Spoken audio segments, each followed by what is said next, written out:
CM Dhami ने launch की प्रवासी उत्तराखंड प्रकोष्ठ की वेबसाइट। 7 नवंबर को आयोजित होगा प्रवासियों का भव्य सम्मेलन। वेबसाइट पर कार्यक्रमों और गतिविधियों की दी जाएगी जानकारी।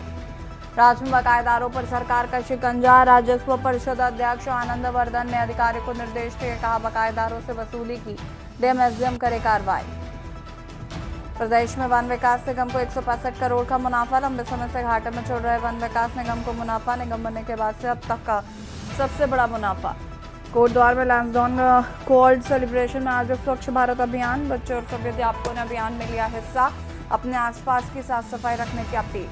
चमोली के द्रोणागिरी रूट पर फंसे 3 ट्रैकर्स का हुआ रेस्क्यू। 3 ट्रैकर्स का एसडीआरएफ ने शव किया बरामद। उत्तराखंड में लंपी वायरस को लेकर बढ़ाई गई सतर्कता। पशुपालन मंत्री सौरभ बगुड़ा ने राज्य के सीमावर्ती क्षेत्रों में चेकिंग अभियान चलाने के निर्देश दिए। आप देख रहे हैं के न्यूज, खबरों का सारथी। नमस्कार, खबर उत्तराखंड में आप सभी का स्वागत है। बाहू आपके साथ है शुक्ला। देहरादून से खबर आपको बता देते हैं।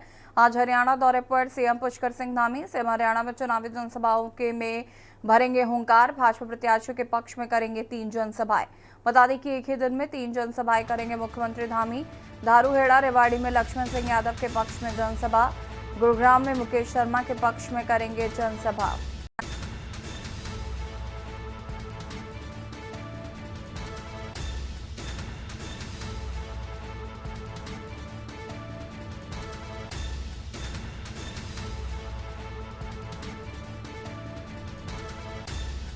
आज हरियाणा दौरे पर धामी। सीएम हरियाणा में चुनावी जनसभाओं में करेंगे हुंकार। सीएम धामी की लोकप्रियता से लगातार बढ़ रही है डिमांड। भाजपा प्रत्याशियों के पक्ष में करेंगे 3 जनसभाएं।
मुख्यमंत्री पुष्कर सिंह धामी की हरियाणा में 3 ताबड़तोड़ जनसभाएं।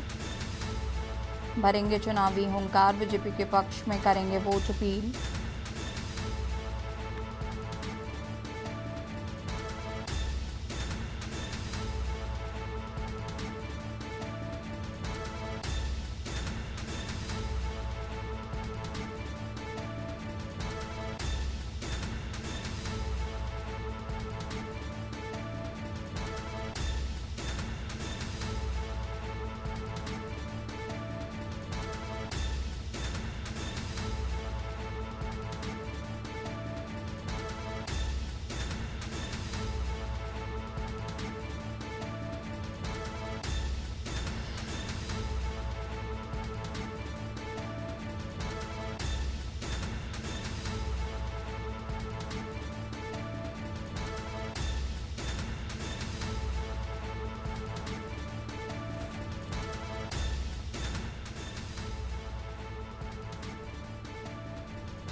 उत्तराखंड के मुख्यमंत्री पुष्कर सिंह धामी ने प्रधानमंत्री मोदी के मन की बात के 114वें एपिसोड को सुना।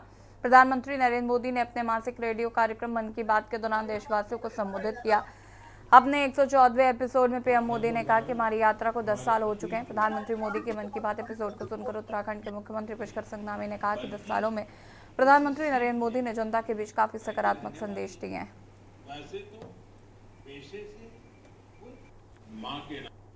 इस पवित्र अभियान से सबसे पहले तो बधाई देता हूँ। मन की बात है कि 10 साल पूरे होने जा रहे हैं और हमारे पूरा और इन 10 सालों में मन की बात के कार्यक्रमों में एक साधक की तरह प्रधानमंत्री ने पूरे देश में उन प्रमुख विभूतियों को जिनको अपनी साधना में जो लगे हुए, लेकिन उनको देश के अंदर एक पहचान उस तरह से नहीं थी जितना वो काम कर रहे थे। माननीय प्रधानमंत्री जी ने जब से उनको मन के एपिसोड में शामिल किया, पूरे देश के अंदर उनको पहचान मिली, दुनिया के अंदर पहचान मिली, साथ ही उन सबका प्रोत्साहन हुआ और अनेक अनेक जो लोग छोटे छोटे स्थानों पर बड़े बड़े काम कर रहे थे वो पूरी देश दुनिया की नजर में आए।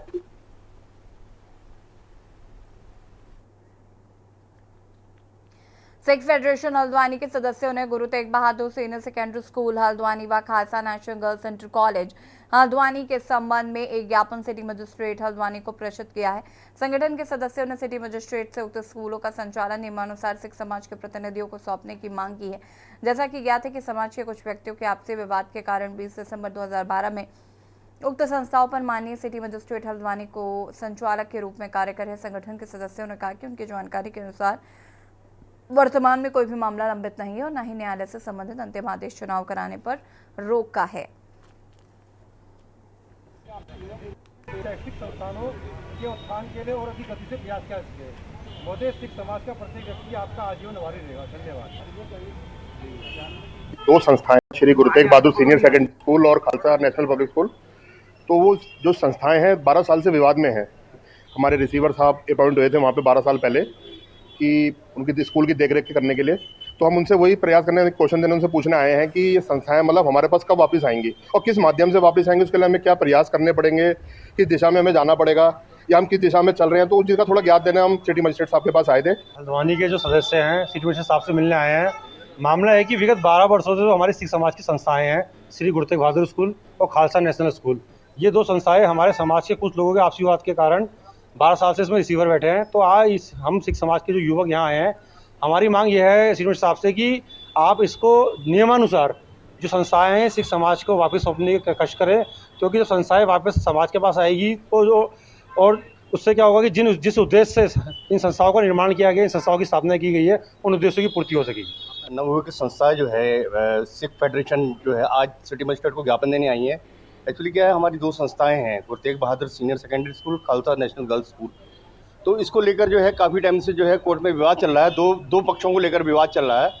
तो उसके उपलक्ष्य में जो आज नवयुवक जो है ये आज सिटी मजिस्ट्रेट को ज्ञापन देने आए हैं कि संस्था किस तरह से जो है हमारे हैंड ओवर की जाए, इसको लेकर आज ज्ञापन देंगे। खेल निदेशालय देहरादून में खेल मंत्री रेखा आर्य ने प्रदेश के समस्त जिलाधिकारियों के साथ वर्चुअल बैठक की है। बैठक में प्रदेश में प्रस्तावित खेल महाकुंभ 2024 के आयोजन और तैयारी के संबंध में सभी जनपदों के जिलाधिकारियों से चर्चा की गई। इस दौरान जरूरी दिशा निर्देश दिए गए हैं। मंत्री रेखा आर्य ने कहा कि 4 अक्टूबर से प्रदेश का खेल महाकुंभ का शुभारंभ होगा, जिसकी शुरुआत न्याय पंचायत स्तर से होगी।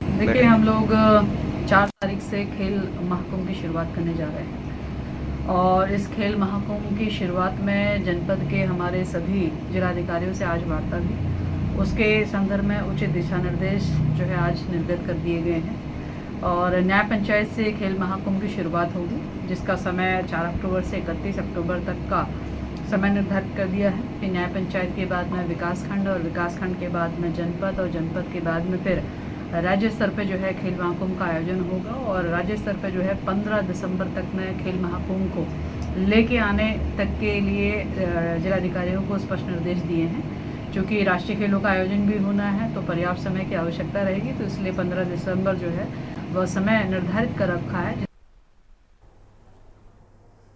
मुख्यमंत्री पुष्कर सिंह धामी ने सचिवालय देहरादून में प्रवासी उत्तराखंड प्रकोष्ठ की वेबसाइट लॉन्च की। प्रवासी उत्तराखंड प्रकोष्ठ की वेबसाइट ITDA के माध्यम से तैयार की गई है। वेबसाइट के माध्यम से प्रवासियों को राज्य सरकार की विभिन्न नीतियों, कार्यक्रमों एवं गतिविधियों की जानकारी प्रदान की जाएगी।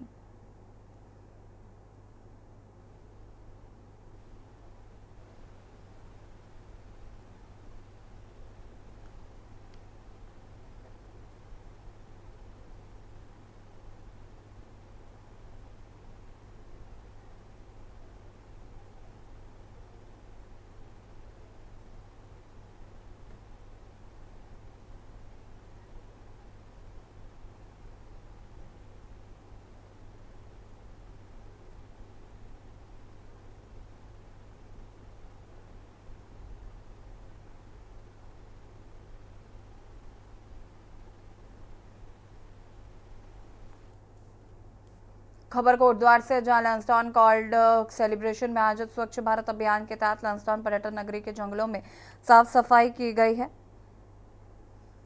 सफाई के दौरान कूड़ा निस्तारण के लिए नजदीकी डस्टबिन में डाला गया। अभियान में दादून स्कूल देहरादून के छात्रों और अध्यापकों ने भाग लिया। उनके द्वारा संदेश दिया गया कि हमें अपने आसपास साफ सफाई अवश्य रखनी चाहिए और प्राकृतिक संसाधनों से प्लास्टिक कूड़ा गंदगी से दूषित नहीं करना चाहिए।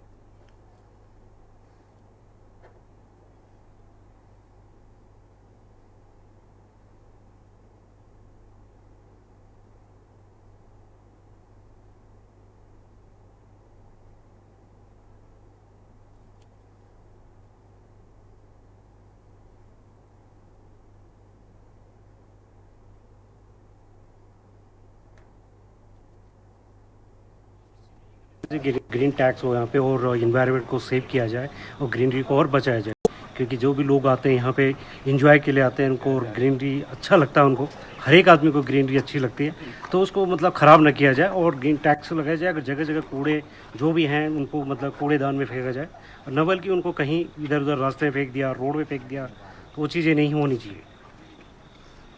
ये कहना चाहूँगा कि हमें इस प्रकार के awareness programme, campaign, cleanness campaign चलाने होंगे ताकि हम अपने धारे, नौले, गदरों को बचा सकें, और इससे क्या होगा कि पानी की कमी इन पहाड़ों में नहीं होगी और पहाड़ पूरा जो है वो पूरा हरे भरे रहेंगे। तो मैं चाहता हूँ कि जो भी आएँ, जहाँ जैसे ही कोई पर्यटक या कोई भी ग्रुप आता है तो उनको सबसे पहले ये बताया जाए कि वो कूड़े का कैसे निदान करें। देखो, ये जो लोग ऐसे अपना कूड़ा आसपास फैलाते हैं, इससे एक तो वातावरण ख़राब होता है। इससे आप देख सकते हो कि मौसम बदल रहा है, बारिश बहुत ज़्यादा हो रही है, गर्मी हो रही है, तो ये करा हम इंसानों ने ही है, तो अब इसे ठीक भी हम इंसानों को ही करना होगा। और मैं सरकार को बताना चाहता हूँ कि वो ऐसे कोई अवेयरनेस प्रोग्राम्स करे जिससे लोगों को पता चले कि क्या बुरी चीज़ हो रही है वातावरण को इस कूड़े की वजह से, क्योंकि इसकी वजह से पेड़ अच्छे से नहीं उग पा रहे हैं, सारे जानवरों के घरों को छीना जा रहा है, तो इससे पूरी दुनिया को नुकसान पहुँच।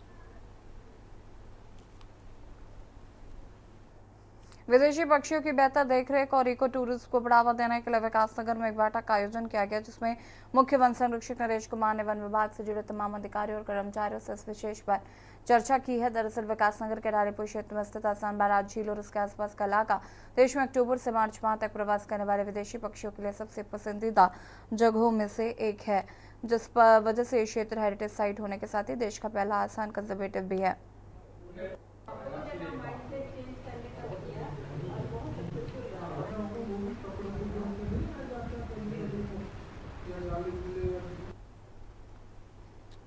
देखिए, ये हमारी एक कमेटी है, तो इसकी जो रिकमेंडेशंस होती है हमारे चीफ वाइल्ड लाइफ वार्डन साहब को जाती है, उसके हिसाब से फिर हम काम करते हैं, वहाँ से अप्रूवल के लिए जो अप्रूवल मिल जाती है। अब जैसे बहुत सारे मुद्दे इसमें हम लोगों ने डिस्कस किए हैं। सबसे इम्पोर्टेंट है हैबिटेट मैनेजमेंट का। अभी पक्षी आने वाले हैं, तो डीएफओ साहब अभी एक हैबिटेट इम्प्रूवमेंट का प्लान बना रहे हैं, जिसमें बेसिकली वीड रिमूवल है फर्स्ट हमारा, तो वो अभी भेजेंगे, तो वो इनको कहा है कि जल्दी से जल्दी भेज के उसको अप्रूवल लेके काम करें।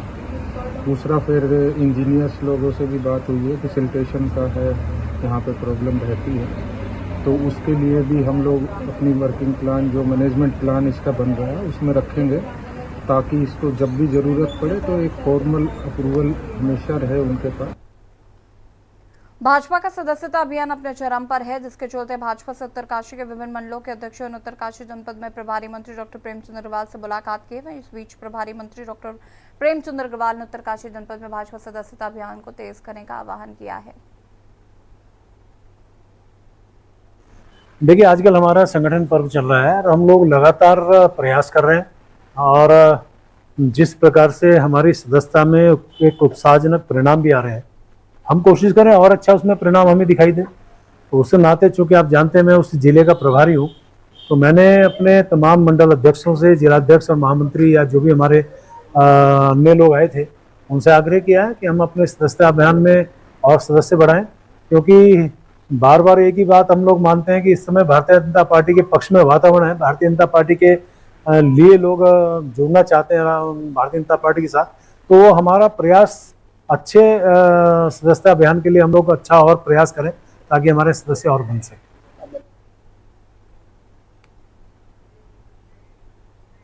और यहाँ रुकेंगे छोटे से ब्रेक के लिए, जो हादसा होता है।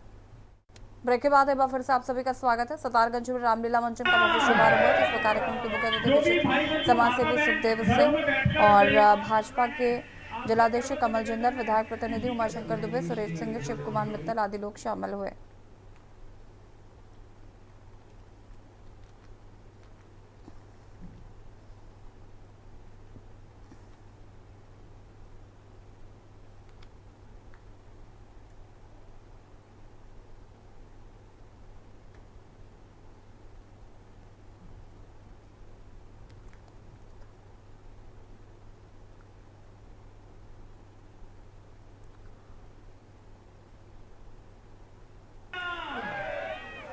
जो भी भाई बंधु माता बहन घरों में बैठकर मेरी आवाज सुन रहे हैं, आपसे करबद्ध निवेदन है कि शीघ्र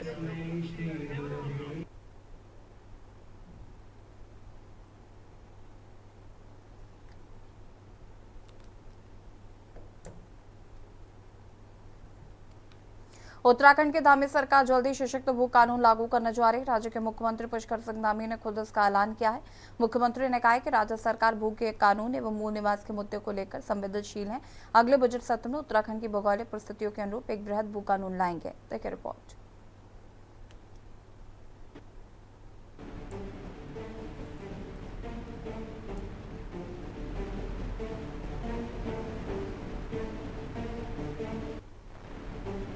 देवभूमि उत्तराखंड में पिछले लंबे समय से चली आ रही सशक्त भू कानून लागू करने की मांग अब धामी सरकार पूरी करने जा रही है। राज्य के मुख्यमंत्री पुष्कर सिंह धामी ने राज्य की जनता को आश्वस्त किया है कि उनकी सरकार अब इस मुद्दे पर गंभीर है और अगले बजट सत्र में उत्तराखंड की भौगोलिक स्थितियों के अनुरूप एक बृहद भू कानून लाएंगे।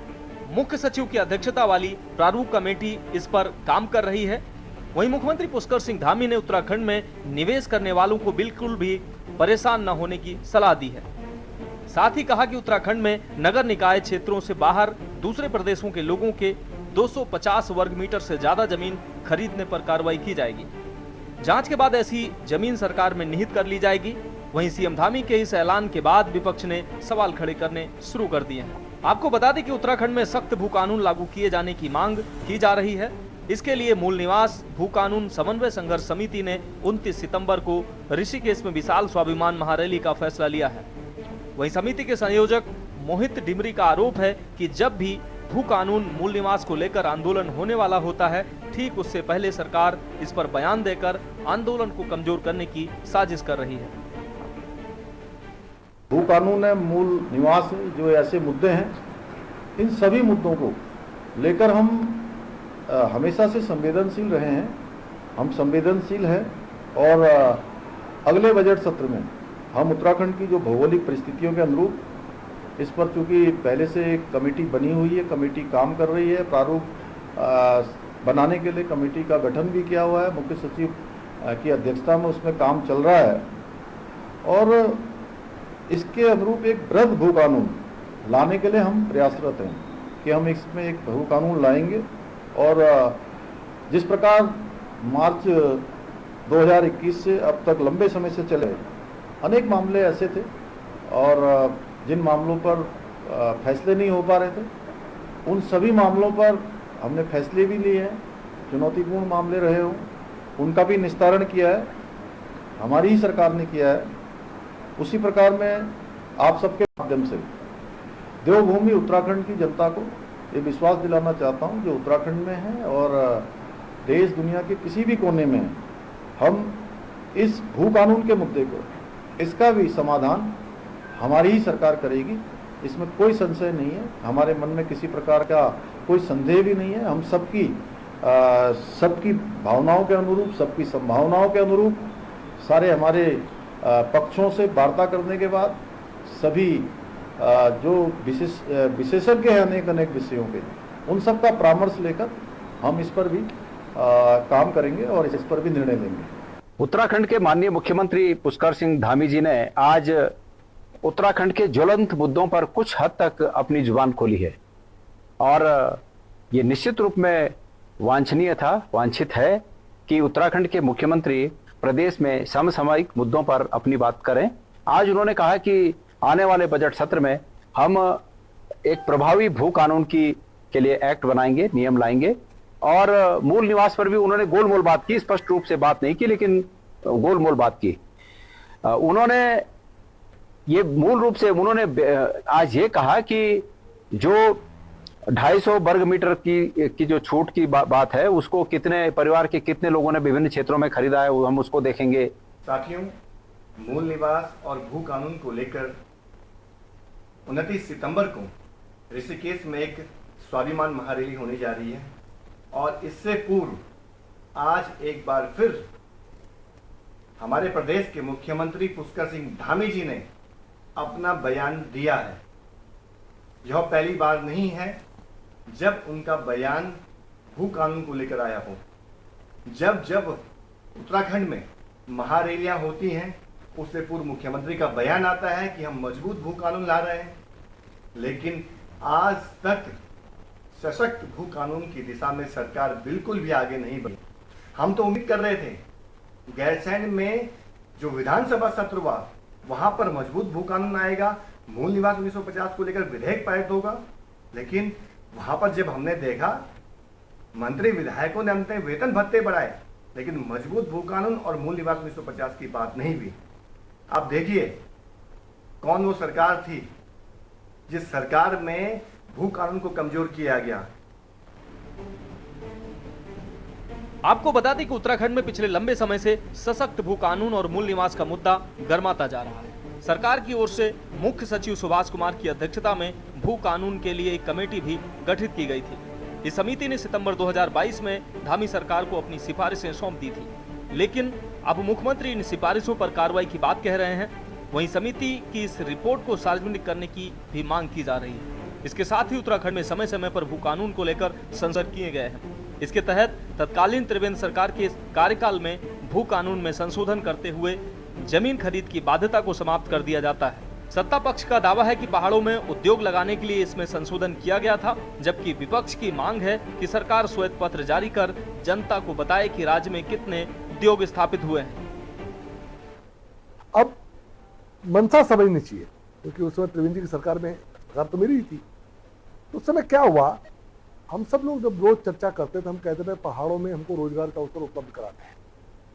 तो पहाड़ों में अगर हमको उद्योग ले जाने हैं, पहाड़ों में हमको वेलनेस सेंटर्स ले जाने हैं, पहाड़ों में हमको सोलर पावर प्लांट लगाने हैं, पहाड़ों में हमको फूड प्रोसेसिंग यूनिटें लगानी, ये सब चीज़ें लोगों के जहन में भी रहती हैं कि पहाड़ का जब औद्योगिकरण होगा तो वहाँ रोजगार के अवसर बढ़ेंगे और वहाँ के लोगों को रोजगार मिलेगा। ये हमारा एक दृष्टिकोण रहता है। तो त्रिवेंद्र जी के समय जब एक समिट हुआ, यहाँ पर इन्वेस्टर समिट हुआ, तो उसमें ये विषय आया कि आखिर पहाड़ों में हम कैसे करके उद्योग लगाएं। सीलिंग हटा दी 12.5 एकड़ की, बहुत अच्छा किया। उसके बाद परमिशन हटा दी, बहुत अच्छा किया। उसके बाद जो जिस प्रयोजन के लिए खरीद रहे हो इंडस्ट्री लगाने के लिए, और बना रहे हो अयाशी गड्ढा, बना रहे हो स्विमिंग पूल, बना रहे हो रिसोर्ट, बना रहे हो बड़े बड़े फार्म हाउस, तो ये बहुत अच्छा किया त्रिवेंद्र सिंह रावत जी ने, बहुत बड़ा इन्वेस्टर। त्रिवेंद्र सिंह रावत जी हमें जरा बतावें, 2,25,000 करोड़ रुपया इन्वेस्टमेंट आएगा ऐसा उन्होंने कहा, बताएं मुझे, और धामी जी भी बताएं, उन्होंने भी इन्वेस्टर समिट करा, दोनों बताएं कि इन्वेस्टर समिट के बाद कितना कितना इन्वेस्टमेंट इस राज्य में आया, कौन कौन सी इंडस्ट्री, कौन कौन से उद्योग इस राज्य में आए, कितना रोजगार सृजन हुआ, बता दें, श्वेत पत्र जारी कर दें इसमें। कुल मिलाकर राज्य के मुख्यमंत्री पुष्कर सिंह धामी ने बड़ी घोषणा करते हुए सशक्त भू कानून लागू करने का दावा किया है। साथ ही अगले बजट सत्र में उत्तराखंड की भौगोलिक परिस्थितियों के अनुरूप एक बृहद भू कानून लाने का भी दावा किया है। अब देखना होगा कि मुख्यमंत्री पुष्कर सिंह धामी अपने वादे को कब तक पूरा करते हैं। Uttarakhand desk report.